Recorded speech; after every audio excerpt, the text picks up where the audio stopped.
واش يمكن اتباع حق الانتفاع ديال العقارات، يعني لو دغوا ديزيفغوي؟ اشنا هو بعدا حق الانتفاع؟ حق الانتفاع هو واحد الحق عيني تيكون لشي واحد في واحد العقار. على حسب المدونة ديال الحقوق العينية، الانتفاع حق عيني يخول للمنتفع استعمال عقار على ملك الغير واستغلاله. هذا هو حق الانتفاع، يعني الملكية كتكون عند واحد السيد كتسمى حق الرقابة، وانت كتنفع بهذاك العقار، يا اما كتسكن فيه ولا كتاخذ الاستغلال ولا كتكريه ولا كدير اي حاجه انت اللي كتنفع بهذاك العقار، والملكيه كتكون عند واحد اخر. واش كيتباع ولا لا؟ نعم كيتباع، الا كيتعلق بالاملاك الخاصه. اما حق الانتفاع ديال اراضي الجموع ولا اراضي الكيش راه ما كيتباعش. السلام عليكم ورحمة الله، مرحبا بكم في هذه الحلقة اللي غادي نهضروا فيها على حق الانتفاع الدغوا ديزيفغوي بالنسبة للعقارات. السؤال هو واش يمكن نبيعوا حق الانتفاع لو دغوا ديزيفغوي؟ الجواب بالنسبة للأملاك الخاصة، يعني الأملاك ديال الناس ديال الخاصة، نعم يمكن تفويته. يعني البيع، شنو هو البيع؟ واحد النوع من التفويتات. تفويت يعني كدوزو من شخص لشخص، يا اما عن طريق البيع ولا الصدقه ولا الهبه ولا المبادله. هادو هما انواع التفويتات. ولا التنازل، ولكن داك التنازل واش التنازل بعوض ولا داك التنازل انا ما عجبنيش الكلمه ديال التنازل، بحالها بحال التفويت. باختصار يمكن لنا بيع حق الانتفاع اللي كيتعلق بالاملاك ديال الناس، الاملاك الخاصه. المدونه ديال الحقوق العينيه ديال 22 نوفمبر 2011 كتعرف حق الانتفاع بانه حق عيني يخول للمنتفع استعمال عقار على ملك الغير واستغلاله، وتنقضي مدته لزوما بموت المنتفع. هذا المنتفع ملي كيموت راه ما كيورثوش ولادو حق الانتفاع. يعني اللي بغى يشري حق الانتفاع علاش غادي يشريه؟ غادي يشريه فقط الا عنده يعني واحد الغرض نيت في هذاك العقار، يا اما كيدير فيه البيع والشراء ولا كيستغلو ولا فيه الاشجار بزاف ديال الفلاحه ولا كيحرثو. المهم كيتنفع منه، كيصور منه طرف الخبز. حيت الا شريتي حق الانتفاع راه الا متي الورثه ديالك ما كينتفعوش به، ما كيتورثش. ولكن يمكن ان يباع، لان الماده 86 ديال مدونه الحقوق العينيه تيقول للمنتفع ان يتمتع بالعقار المنتفع به بنفسه او يؤجر حقه او يقوم برهنه او تفويته. يعني حق الانتفاع يمكن ان يباع. هذا النوع الاول ديال حق الانتفاع بالاملاك الخاصه. النوع الثاني هو اراضي الجموع، حق الانتفاع ديال اراضي الجموع. هذاك الحق الانتفاع راه ماشي بحال حق الانتفاع اللي هضرنا عليه اللي كيتعلق بالاملاك الخاصه واللي كاين في المدونه ديال الحقوق العينيه. حق الانتفاع ديال اراضي الجموع راه بوحدو تيهضر عليه الظاهر اللي صدر بتنفيذ القانون 62/17 اللي كتشوفوا قدامكم، اللي كيتعلق باراضي الجموع بالاراضي السلاليه. حق الانتفاع حق شخصي ديال ولد ولا بنت القبيله، ملي كتعطيه القبيله واحد القطعه ارضيه باش يستغلها باش يتمعش منها. هذاك حق الانتفاع حق شخصي مباشر، ما يمكنش يبيعوا لشي واحد، ما يمكنش يفوتوا لشي واحد، واخا يكون حتى هو من ذوي الحقوق، يعني ولد القبيله ولا بنت القبيله راه ما يمكنش يدوزوا ليه. اللي يمكن ليه يديروا هو يتنازل للقبيله، يعني الجماعه السلاليه. مثلا الجماعه السلاليه كتعطيه واحد القطعه ارضيه كيستغلها، واحد النهار ما كيبغيش مازال يبقى في ديك القبيله، مثلا بغى يسافر يخدم في المدينه ولا على برا، ما بغاش مازال ديك الارض. الحاله الوحيده اللي عنده هو يمشي عند نواب ديال الجموع عند القبيله اللي كيمثلوا القبيله، يقول لهم هاد الارض غادي نتنازل عليها لفائدتكم، يعني لفائده الجماعه السلالية. إذن هذاك الحق الانتفاع حق شخصي لا يمكن تفويته، ما كيتباعش. واخا الناس عرفيا كيشريو عند ذوي الحقوق حق الانتفاع في أراضي الجموع، تيكتبوا عقود عن طريق المحامي، يا إما عقود التنازل، يا إما الاعتراف بالدين، يا إما تيكتبوا بزاف ديال الصياغ غير باش يشريو هذاك حق الانتفاع اللي ما كيتباعش قانونيا. راه ماشي بحال هذاك حق الانتفاع ديال الأملاك الخاصة. إذا حنا متفقين حق الانتفاع ديال ولاد وبنات القبيله، يعني ذوي الحقوق ولا اعضاء الجماعه السلاليه اللي كيتسموا دابا في اراضي الجموع، لا يمكن بيعه. النوع الثالث ديال الاراضي يا ربي ديال حق الانتفاع هو حق الانتفاع في اراضي الجيش او اراضي الجيش. هذا حق الانتفاع ديال من؟ حق الانتفاع ماشي ديال الاشخاص، هذا حق الانتفاع راه ديال الجماعه السلاليه ديال القبيله. اشنا هي الجماعه السلاليه؟ واحد شخص معنوي بحال الشركه، بحال الجماعه، بحال الدوله، شخص معنوي عنده الاملاك ديالو كيتصرف فيها، تيبيع تيشري تيملك. اذا القبيله ولا الجماعه السلاليه هي اللي عندها حق الانتفاع. غادي تقولوا لي شكون اللي عنده حق الرقابه؟ اللي عنده حق الرقابه هو الدوله المغربيه الملك الخاص.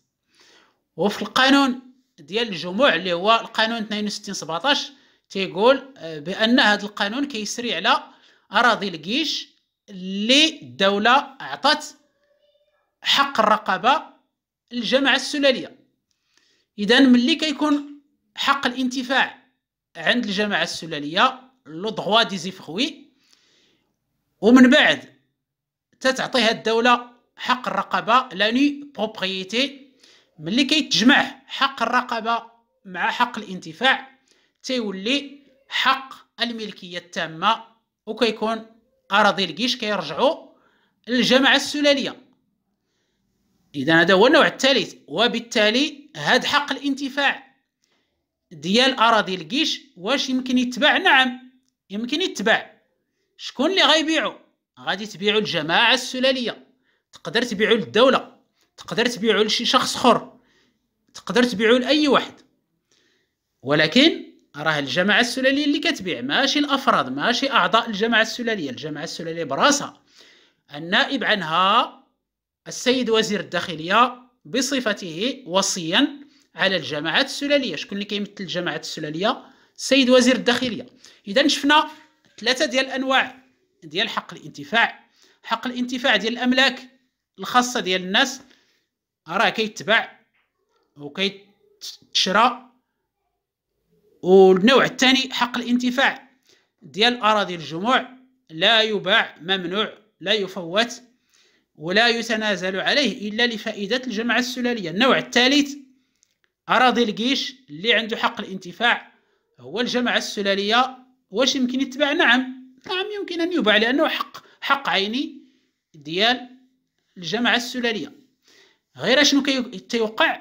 الدوله اللي كتعطي حق الرقابه الجماعه السلاليه وتيولي داك اراضي الجيش تتولي اراضي ديال الجموع، تتولي الاراضي ديال الجماعات السلاليه. وديك الساعه راه الجماعه السلاليه تقدر تبيع الملك ديالها، تقدر تكريه، كتصرف فيه، لانها كما قلنا واحد شخص معنوي كيتمتع بالاستقلاليه الشخصيه المعنويه، الشخصيه القانونيه والاستقلال المالي، واللي كينوب عليه هو السيد وزير الداخليه. هذا الموضوع ديال حق الانتفاع واش كيتباع ولا لا جاء بناء على واحد التعليق، واحد التدخل الممتاز ديال واحد المشاهد الكريم الله يجزيه بخير. كان شاف واحد الفيديو درتو على حق الرقابه وحق الانتفاع. حق الرقابه وحق الانتفاع الا بغى مثلا شي واحد، مثلا شي راجل ولا امراه، المهم واحد الملك عنده الدار ديالو وبغى يعطي لولادو هذيك الدار قبل ما يموت، يا اما بغى يعطيه غير لشي وحدين، شي وحدين لا داكشي شغلو، يا اما بغى يعطيهم مثلا الا عنده غير البنات وكيخاف من الورثه الاخرين في حاله الا مات يتدخلوا مثلا دوك بالتعصيب، يا اما داكشي شغلو هو. المهم بغى يعطي لولادو ما حدو حي، تيبغي يعطيه تيقول لك اش من طريقه باش كنعطي لهاد ولادي. الطريقه اللي مزيانه هو تعطي ليهم حق الرقابه، لاني بروبريتي تكتبها لولادك ما حدك حي، وتخلي لراسك حق الانتفاع اللي كنهضروا عليه. ملي غتموت غادي ينتقل حق الانتفاع مباشره لولادك، وغيولي عندهم حق الملكيه التامه. يعني واحد الطريقه ماشي ملتويه، هذه راه قانونيه، راه كاينه في القانون، ولكن الناس اش كيديروا بها تيتلواو على الشريعه الاسلاميه. شي واحد مثلا كما قلت لك عنده الاملاك الله يسهل عليه، وعنده غير بنت وحده مثلا، وعنده الخوت بزاف، وعنده الوالدين، وعنده وتيقول الا مت دابا هاد البنت غادي تضيع، ما غادي يخرجوها من الدار، غادي يقسموا معها الدار الى اخره. اش كيدير؟ تيدير هاد القضيه كيعطي ليها حق الرقابه وتيبقى حق الانتفاع. غادي تقولوا لي عنده الحق يعطي ليها الملكيه التامه من الاول، اي عنده الحق، ولكن راه الله يسمح لنا من الوالدين بعض الخطرات الاولاد سيرتو ملي كيكبروا وتيتزوجوا راه كيتغولوا كيتبدلوا، يقدر هذيك البنت تجري على باها، ولا هذاك الولد يجري على باه ولا على امه يقول لي حيد راه الدار ديالي هادي، ولا يتعامل مع واحد التعامل ماشي هو هذاك، وغادي يخرجوا غير بالفقصه وداك الشيء، غادي يخرجوا من الدار، غيبقى يقول لهم راه ديالي ما ديالي. اذا باش تهنى باش ما تحاش مع ولادك تقدر دير هذه القضيه حق الانتفاع، خليه لراسك، حيت ملي غتموت راه غتكون متاكد بان حق الملكيه التامه غادي يرجع لولادك لان عطيتي لهم حق الرقابه. اذا في هذه الحلقه اللي درت فيها هذا الشيء ربما هضرت على حق الانتفاع بانه ما كيتباعش، ربما راه بنادم وانا راه ماشي متخصص كما قلت لكم، انا راه ماشي محامي، ماشي قاضي، ماشي محافظ، غير باش تعرفوا راه انا داك الشيء اللي كنعرف اللي كنقول لكم. هذا المشاهد الكريم الله يجزيه بخير نبهني قال لي بان حق الانتفاع راه كيتباع وعنده الحق، الله يجزيه بخير، راه حق الانتفاع كيتباع. غادي تقولوا لي شكون اللي غيشري؟ لانه راه كيكمل بالوفاه. انا دابا شريت حق الانتفاع ومت، راه مش هذاك حق الانتفاع، ما غاديش نخليه لولادي لان حق الانتفاع ينقطع بالموت. ولكن لنفرض شريت حق الانتفاع ديال واحد الفيرما فيها تبارك الله الاشجار ديال ما نعرف ديال الليمون ولا ديال العنب ولا ديال التفاح، ولا شريت حق الانتفاع، انا كنتنفع بدوك الاشجار، كناخذ الغله ديالهم، والارض راه ديال مولاها. اذا ما حدني انا حي راه كنصور من داك حق الانتفاع اللي شريت، وكنعرف بان ملي غنموت ما غاديش نخليه لولادي، ولكن راه كنعيشهم بعد حق الانتفاع. اذا حق الانتفاع راه كيتباع، ولكن نردوا البال راه حق الانتفاع ديال اراضي الجموع راه ما كيتباعش.